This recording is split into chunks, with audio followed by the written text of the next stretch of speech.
ಕಳೆದ ಬಾರಿಯ ಬೆಳಗಾವಿಯ ಅಧಿವೇಶನದ ಸಮಯದಲ್ಲಿ ಮದ್ಯಪಾನ ಪ್ರಿಯರ ಹೋರಾಟರ ಸಂಘ ನಿತ್ಯ ದುಡಿ ಸತ್ಯ ನುಡಿ ಸ್ವಲ್ಪ ಕುಡಿ ಮನೆಗೆ ನಡಿ ಎನ್ನುವ ಹೋರಾಟ ಮಾಡಿ ಕುಡುಕ ಎನ್ನುವ ಪದ ಬಳಕೆಗೆ ನಿಷೇಧ ಹೇರಬೇಕು ಅಂತ ಸಚಿವರಿಗೆ ಮನವಿ ಸಲ್ಲಿಸಿದ್ರು.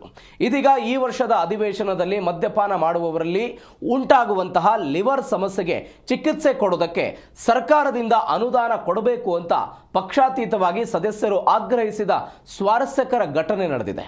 ವಿರೋಧ ಪಕ್ಷದ ಮುಖ್ಯ ಸಚೇತಕ ಎನ್ ರವಿಕುಮಾರ್ ಮತ್ತು ಬಿಜೆಪಿಯ ಕೆಎಸ್ ನವೀನ್ ಅವರು ರಾಜ್ಯದಲ್ಲಿ ಮದ್ಯಪಾನಿಗಳ ಪೈಕಿ ಲಿವರ್ ಸಿರೋಸಿಸ್ ಮತ್ತು ಜಾಂಡಿಸ್ ಕಾಯಿಲೆಯಿಂದ ಬಳಲ್ತಾ ಇರೋರಿಗೆ ಚಿಕಿತ್ಸೆ ನೀಡುವ ಸಂಬಂಧ ಅಬಕಾರಿ ಆದಾಯದ 20% ಮೊತ್ತವನ್ನು ಮೀಸಲಿಡಬೇಕು ಅಂತ ಕೋರಿದರು.